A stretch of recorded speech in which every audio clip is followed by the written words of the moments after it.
Bismillahirrahmanirrahim. Alhamdulillahirabbil alamin wassalatu wassalamu ala asyrafil anbiya'i wal mursalin wa ala alihi wa sahbihi ajma'in, amma ba'du.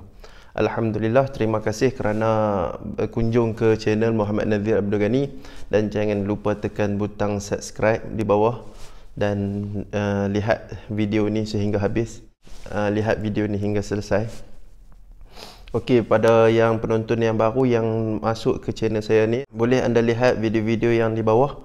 Banyak saya buat sendiri video yang berkisarkan tentang kehidupan diri saya, dan juga video-video tentang tarim, dan video-video yang tentang tarim ataupun tempat-tempat menarik di tarim, ataupun bagaimana komunikasi orang-orang di tarim ni kan.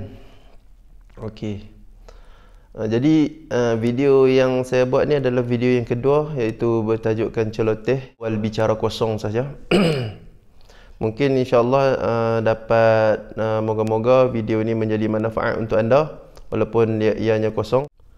Saya teruskan dengan kisah dan penceritaan yang saya akan ceritakan.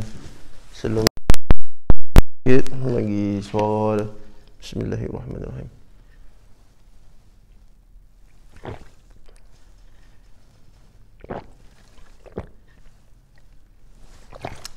Bagi suara dia okey sikit. Okey, kita go. Let's go.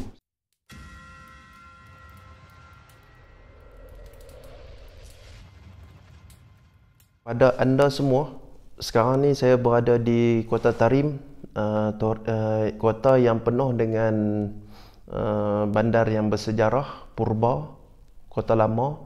Seandainya anda ingin kalau seandainya anda berduit banyak, datanglah ke Kota Tarim untuk menziarahi Kota Tarim. Sebab apa berkata seperti itu? Kerana Kota Tarim ni dulu, sebelum saya duduk di Malaysia, ada seorang sahabat saya, dia pulang daripada Eden. Saya bertemu dengan dia semasa saya belajar di sekolah di Johor dulu, sekolah pondok di Johor, ataupun pusat pengajian di Johor, pusat pengajian Islam, iaitu Jorak, Muar, Johor. Itu seorang sahabat tu, nama dia Ammar. Okey, dia baru balik daripada Eden waktu tu pengajian dia. Lepas tu saya pun macam, dengan dia ni saya tengok hebat lah, sebab dia datang balik daripada negara Arab. Saya tanya dia, macam mana negara Arab ni, macam dengan anda semua tak tahu kan, macam mana kehidupan negara Arab ataupun negara Timur Tengah ni. Kita teringin nak pergi ke sana. Benda ni semua tak mustahil untuk anda capai dan untuk anda sampai di tempat ni. Banyak berdoa kepada Tuhan, insya-Allah usaha sikit untuk simpan duit ataupun apa, simpan duit, kumpul-kumpul untuk nak datang ke tempat mulia ni, tempat banyak para nabi dan banyaknya para awliya, para wali Allah. Okey, pertama kali saya tanya dia, lepas tu dia cakap, negara mana yang paling best untuk untuk kita nak jejaki untuk ke negara Arab. Okey, ini adalah sudut pandang dia ataupun diri saya sendiri, iaitu kalau kita ke Syria, saya tak pernah tahu macam mana kisah kehidupan Syria.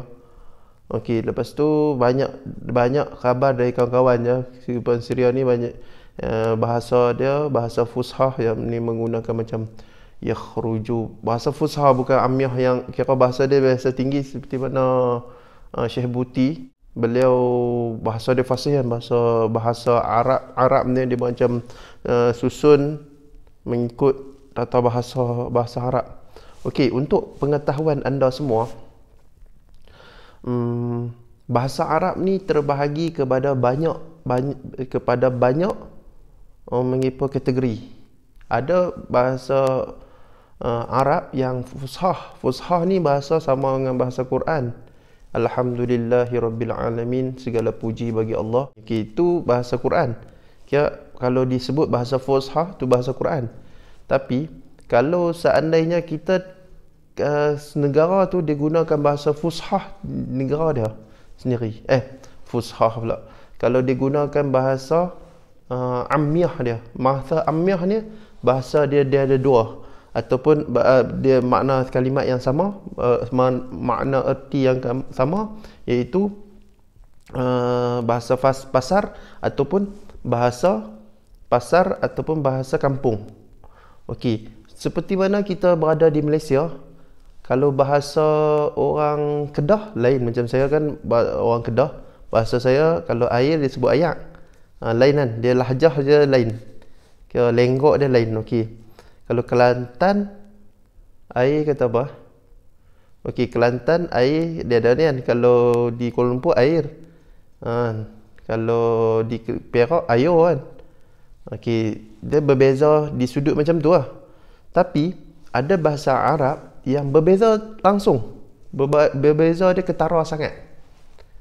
Contohnya saya dengar daripada kawan, tak tahu lah sejauh mana betul benda ni, tapi saya tengok dari kawan saya di Mesir, dia cakap kat saya, dia datang ziarah di Tarim ni, di Yaman. Okay, dia cakap kalau bahasa Arab Mesir, kalau nak dia kata kalau nak cakap dengan driver taksi, okey, dia kalau nak cakap tunggu, kalau di Yaman lahzah ataupun intazir, bahasa Fusah tu, tunggu ataupun sekejap apa semua tu kan. Kalau di Mesir dia sebut sawani.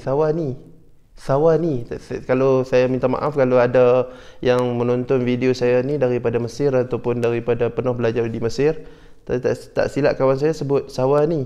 Dan banyak lagi perkataan yang dia sebut pada saya tu lain terus, lain langsung. Dia lari daripada uslub bahasa Arab. Mungkin dia guna bahasa Arab lama, kita tak tahu. Tapi saya tanya dia, masyayikh ataupun guru-guru di sana, yang alim-alim ulama di sana guna bahasa apa? Dia cakap dia ada dua. Kadang-kadang guna bahasa kampung dia, macam bahasa kampung Mesir, ataupun bahasa Arab Fusah. Kebanyakan guna bahasa Arab Fusah. Fusah ni macam bahasa Al-Quran, kita kena ingat. Okey, di Yaman, okey, ni pengalaman saya sendiri yang berada di Yaman. Kalau bahasa Arab Yaman lebih kurang sama dengan bahasa Fusah. Sebab okey, kat sini ada bahasa-bahasa je tak ada dalam kamus bahasa Arab. Contoh dia, kalau tak mahu, kalau bahasa Fushah, ma uridu, saya tak mahu, kan, Fushah. Tapi di sini di Yaman disebut ma bra.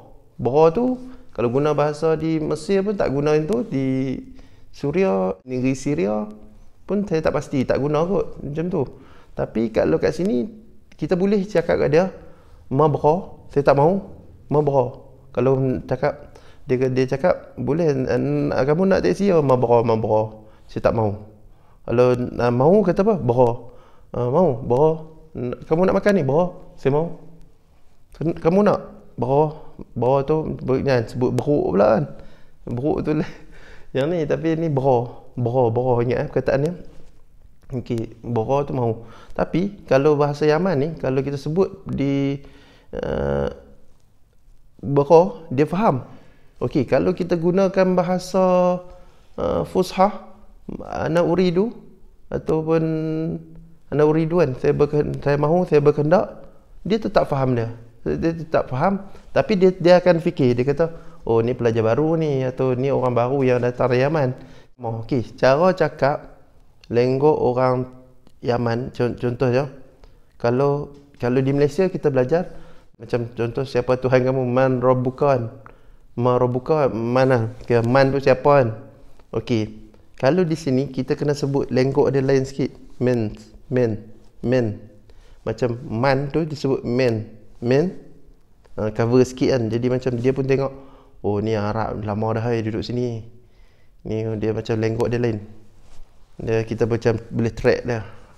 Dia nampak, oh dia ni lama dah duduk di sini. Lepas tu dia akan tanya kita, kam sana antum hina, ke berapa tahun kamu di sini kan. Dia maksudnya dia boleh baca kata kita lama duduk sini, kita lama kita duduk di negara Arab ni. Kalau baru dia tanya budak baru, dia macam tak layan sangat, tapi dia orang sini bagus. Okey, tu sedikit dah. Minum air sikit. Bismillahirrahmanirrahim. Itu okey, itu sedikit ilmu bahasa Arab yang terbatas oleh saya ni. Okey, anda lihat saya sebagai seorang yang macam fasih bahasa Arab sangat. Sebenarnya saya pun bahasa dia banyak, saya banyak guna macam bahasa Kedah juga, macam bahasa Arab. Okey, Malaysia ni kadang-kadang dia terguna bahasa Arab nak ke Malaysia. Macam saya pun ada terikut macam tu, tak boleh 100% untuk nak lenggok ke Arab lagi, walaupun duduk di sini nak kata lama tu pun macam ni. Okey, kira boleh lah kan duduk di sini kan. Kira kalau nak hebat lagi kena hafal lenggok bahasa Arab. Sebab kawan saya duduk sini 7 tahun 8 tahun tu, dia punya lenggok bahasa Arab dia tu cantik tu, macam orang Arab tu. Okey, banyak kan kena hafal perkataan. Kadang-kalanya kita ni malas hafal perkataan bahasa Arab. Sama, saya sendiri pun sama, malas. Dan kadang-kadangnya ambil ilmu daripada driver taksi, daripada kedai makan. Orang cakap, oh macam ni, oh dia punya skill dia cakap macam ni, oh macam ni. Okey, saya nak bagi tahu anda semua, walaupun anda tak datang negara Arab, belajarlah bahasa Arab ni melalui banyak medium-medium yang anda boleh belajar. Anda jangan cakap, tak apalah, dia dah belajar di negara Arab, bolehlah apa dia boleh bahasa Arab. Tak, kita jangan terbataskan skop otak kita di situ je, melemahkan motivasi kehidupan kita kan di situ. Tak, walaupun kita tak belajar negara Arab sekalipun, kita tetap boleh cakap bahasa Arab. Kita banyak sekarang ni zaman teknologi canggih, walaupun tak mau pergi belajar dengan guru, ambil dekat YouTube pun boleh. Tapi kalau macam kitab apa semua ni kena ambil di guru, sebab lagi jadi sesat apa semua, kita hurai sendiri tanpa guru, masalah juga, jadi syaitan pula kan. Tapi kalau bahasa Arab ni, kita kena hafal kalimat, tengok apa YouTube yang ada yang mengajar bahasa Arab, hafal setiap hari. Okey, Ustaz Nasrul Nasir, saya pernah dengar kuliah beliau, dia lepasan Al-Azhar, jadi ulama di Malaysia ada sekarang ni di Kedah kan. Beliau mengatakan jangan duk belagak hafal sampai 10 kalimat, 20 kalimat satu hari. Menipu kita. Nanti satu hari tu tiba-tiba tak hafal satu pun kalimat. Kita tak hafal satu pun perkataan Arab. Okey, setiap hari hafallah satu perkataan Arab, ataupun 2 hari sekali satu perkataan Arab. Macam kharaja, keluar. Okey, satu kali satu hari tu je perkataan dia. Okey, satu tapi istiqamah, dan kita kena ingat dan kita kena guna. Walaupun guna tak betul lagi, tak apa. Tak apa. Nanti insya-Allah satu hari akan betul, akan boleh.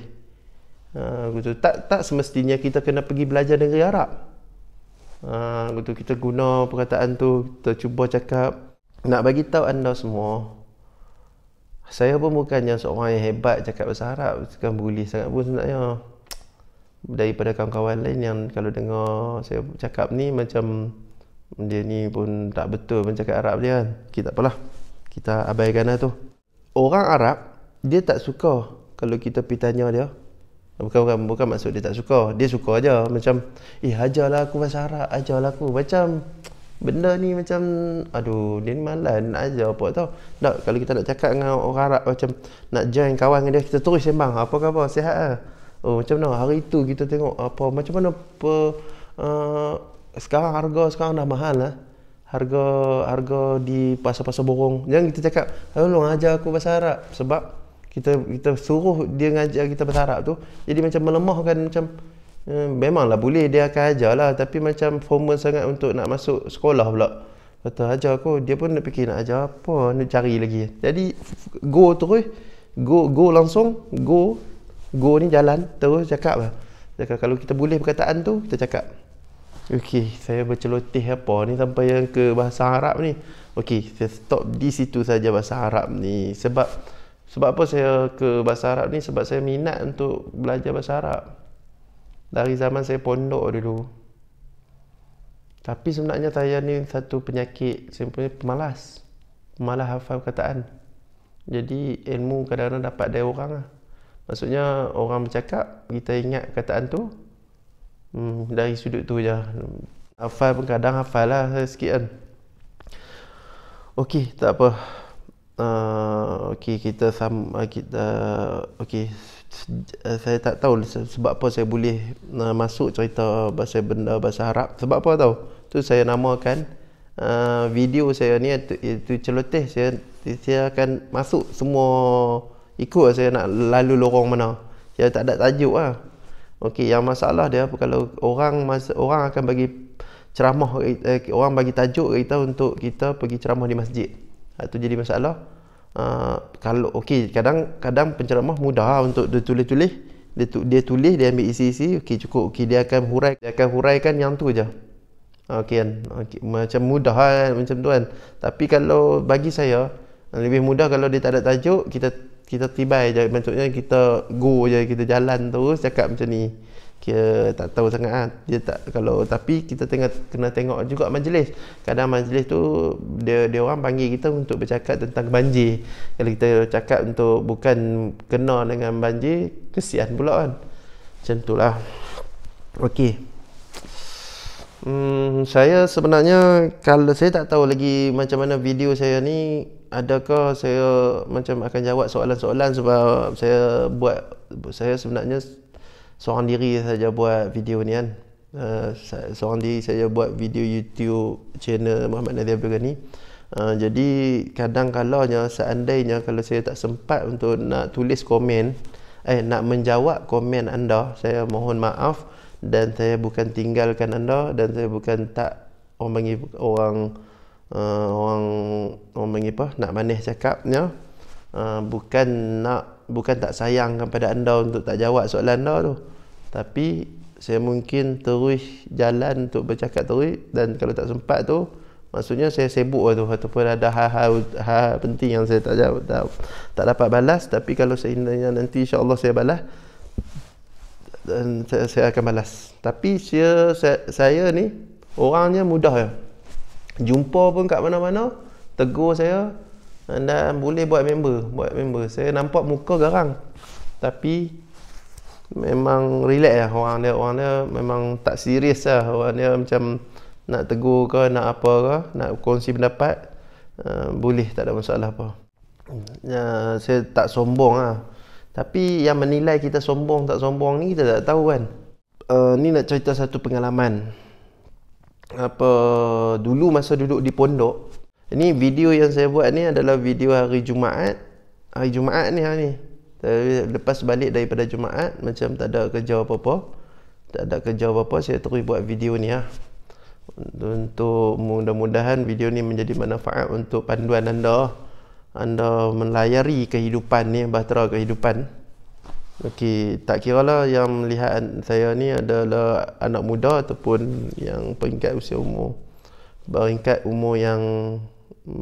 emas kan, peringkat umur emas di atas, dan semua akan melalui fasa umur. Kemarin kami didatangi seorang CEO pejabat zakat, iaitu Syekh Zakaria Osman. Dia mengatakan bahawa bila kita naik satu peringkat usia nanti, usia kita dah mencecah 60, 80, kita akan kembali balik zaman kanak-kanak. Waktu tu dia fikiran dia macam nak ke kanak-kanak balik. Nak jalan dah tak larat, anak-anak tolong pimpin tangan, nak bangun dah tak larat dah. Jadi macam kembali ke nama baby balik, dia tak larat, nak makan banyak tak kuat dah macam zaman muda. Jadi seusia muda ni dia cakap kejarlah apa yang kita nak, tapi jangan melanggar syariat, jangan melanggar batasan-batasan agama Allah Subhanahu Wa Taala.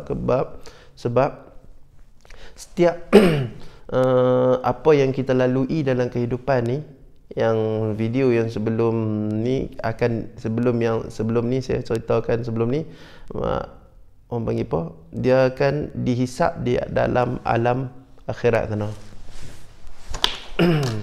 Bismillahirrahmanirrahim.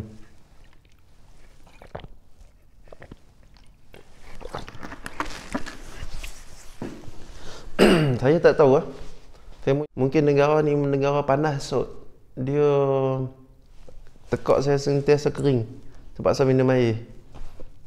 Okey. Tadi saya nak ceritakan satu benda ni, pengalaman masa duduk zaman belajar di pondok. Okey, bagi saudara yang belajar saudara yang menonton video ni daripada Singapura, Brunei, Indonesia, foto ni yang boleh bahasa Melayu, pondok ni adalah pesantren ataupun pondok ni adalah tempat pengajian ilmu agama yang tradisional. Okey, dulu saya akan sebut perkataan pondok. Pondok, saya belajar di pondok dulu. Pondok Bukit Gajah Teriak di Kedah. Ada satu kisah di mana kisah ni adalah kisah kelakar agak ah. Kisah ni masa saya berada di pondok di Jitera, Kedah.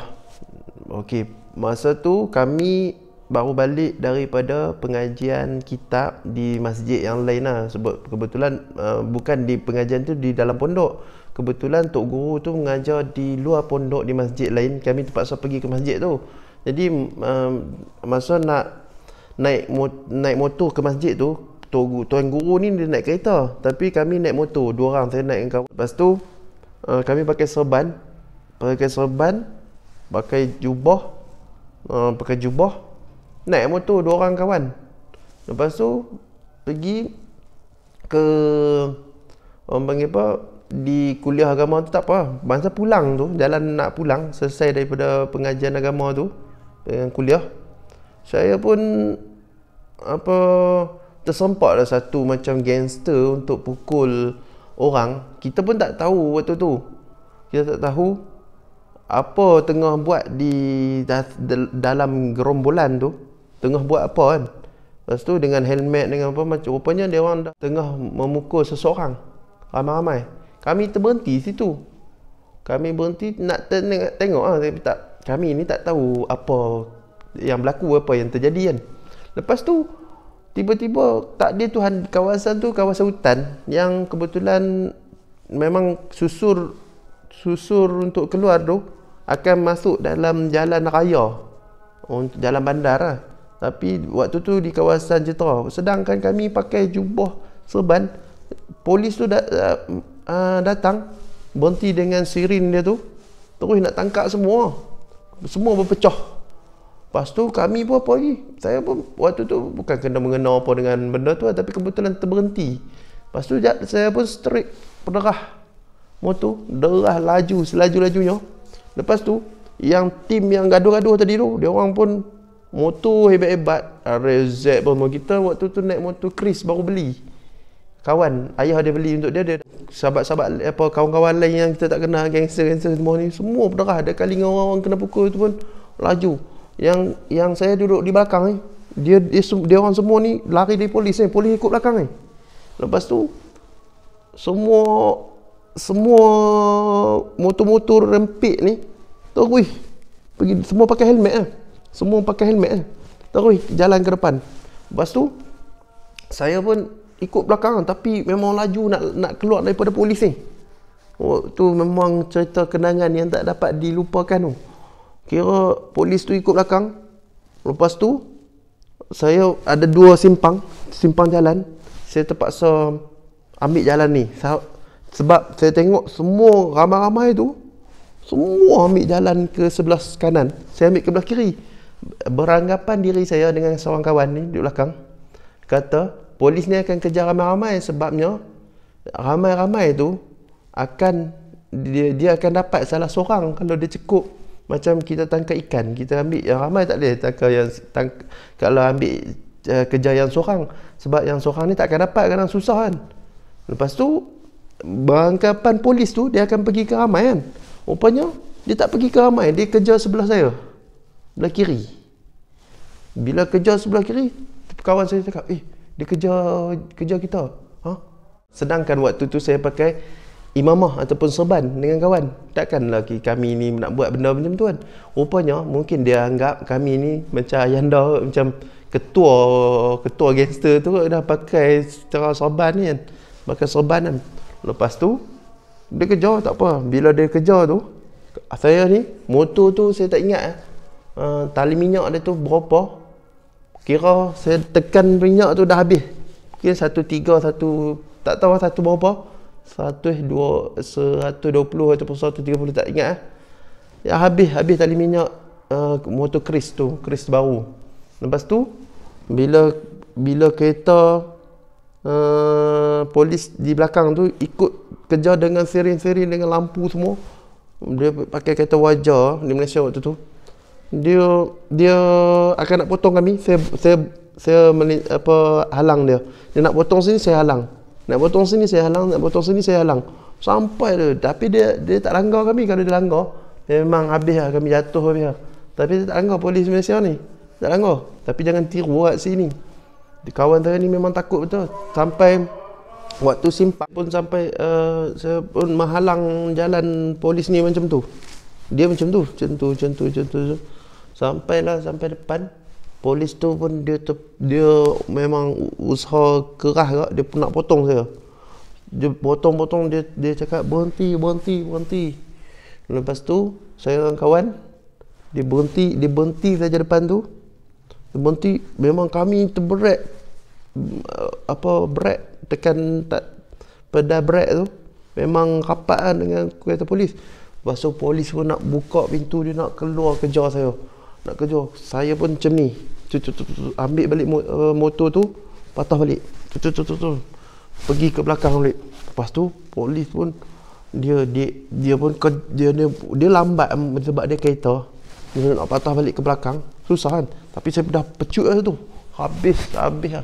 Sampai selekoh pun saya gunakan 1.2 macam tu. Macam track litar lawan race tu, motor rapat. Habis saya ambil sagat lutut dah kira. Masya Allah.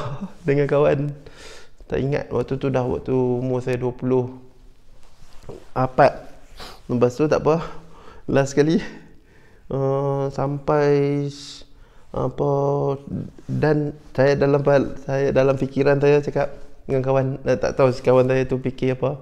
Lepas tu kata, polis ni betul-betul sepatutnya dia kejar ramai-ramai. Dia ingat dia kejar ni dia tak tahu kata yang dia kejar ni mak rempit. Gua tak ikut, kira je memang jalan tu kita punya. Gurau kan. Tapi alhamdulillah berjaya.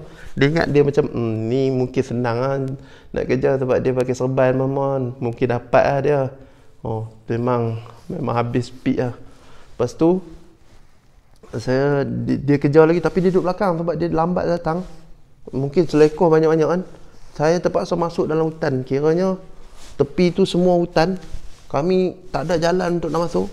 Turun dalam cerok tu, tak tahu jatuh masa turun motor, masa turun curam tu, ikut motor bawa ke mana. Sampai ke bawah belakang rumah orang mana tu. Dalam tu hutan tapi ada sebuah rumah orang. Nampak lampu-lampu rumah orang, tapi kami duduk dalam hutan tu. Macam tak tahu jalan tu. Tapi biar motor tu jalan dalam semak-semak belukar tu kan. Sampai tu berhenti, diam. Tutup lampu. Lepas tu nampak polis tu lalu. Laju. Dia pergi depan. Tunggu lama waktu tu, 20 minit. Dah settle tak ada orang. Kelakar kat kawan-kawan ni. Patahkan nombor pelik waktu tu, patahkan sebab dia dah tahu dah nombor pelik tu. Patahkan, letak dalam simpan, pegang macam mana tu. Dalam beg tak tahu, tak ingat lah. Tapi patahkan lah nombor pelik sebab dia dah tahu nombor pelik tu dengan nombor pelik depan. Lepas tu kami keluar tu, kami buka serban, tak pakai kopiah lah, bola dalam harga motor macam mana tu. Lepas tu pakai baju macam biasa je. Balik kot jalan kampung. Kalau dia nampak pun mungkin dia ingat orang lain lah. Betul, mungkin orang lain pula kan. Macam tu lah. Itu saya kira pengalaman yang saya tak boleh lupakan masa saya belajar di pondok. Polis tu kejar kami memang memang tak pernah dalam sejarah saya bawa motor selaju itu. Itulah, saya sekadar berceloteh kosong aja. Tu pengajaran yang kita dapat ambil, moral of story, orang putih kata. Kalau kita duduk dengan orang minyak wangi, kita akan dapat minyak wangi. Kalau kita minyak perfume, kita akan dapat wangian perfume tu. Tapi seandainya kalau kita duduk dengan penempa besi ataupun pembuat besi yang keluar api tu, kalau kena di baju kita kan akan lekat atau lubang-lubang baju kan, akan rasa bau besi tuan. Macam tu lah, kita kan tak ada kena mengena pun dengan orang yang gaduh tepi jalan tu, tapi kita nak saja suka-suka pergi tengok anak muda kan. Oh happy duduk. Masa tu umur saya muda lagi, umur 19, 20, happy dah masuk pondok lah masa tu, dah habis SPM. Terus saya masuk pondok, saya ada kisahkan kisah-kisah saya ni masa saya daripada saya di sekolah rendah sampainya sekolah sekarang sampai sekarang ni. Saya ada buat episod liku-liku perjalanan menjadi ulama, episod 1 sampai episod 7 kan, sampai episod 8 boleh anda lihat di video saya kalau anda berminat mengenali diri saya kan. Saya ada buat video tu. Saya bukan menjadi ulama pun, kebetulan saya tajukkan video tu sebagai liku-liku menjadi seorang ulama. Nampak tajuk macam Islamik sikit lah. Okey. Okey, macam tu lah. Kalau kita seandainya kita berkawan dengan orang yang tak elok, nanti kita pun ikut tak elok juga. Dan sampai satu tahap, orang yang ikut kejar kita tu, orang berseksi kita pun tetap dia ingat kita orang jahat. Macam polis dia ingat kita pun orang jahat juga. Mungkin dia beranggapan kita ni pengedar dadah ke apa ke, kita tak tahu. Padahal kita tak buat benda tu. Kan? Betul tak? Kita jaga diri kita daripada kita berkawan dengan orang yang ni, kita dekatlah orang yang baik, yang mengajak kita ke arah kebaikan. Sebab kalau kita duduk dekat orang yang mengajak kita jadi orang yang tak baik, benda tu mudah untuk kita terjerumus dalam lembah kehinaan. Assalamualaikum warahmatullahi wabarakatuh. Terima kasih kerana menonton video ni sehingga habis. Saya sangat menghargai anda semua. Okey, jangan lupa komen, subscribe, like and share. Assalamualaikum.